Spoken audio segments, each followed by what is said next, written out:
Use a nylon prier to pry out the stock light casing from left and top edge. Press the tab on the connector to disconnect the power cable.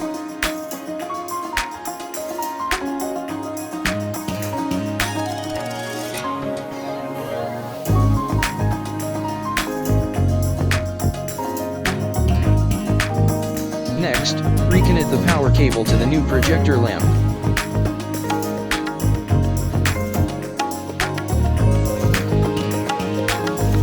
Check out the brightness of our projected logo even under bright daylight. Finally, push in the lamp casing into the door panel and it's done. Check out the respective projected logo during the night.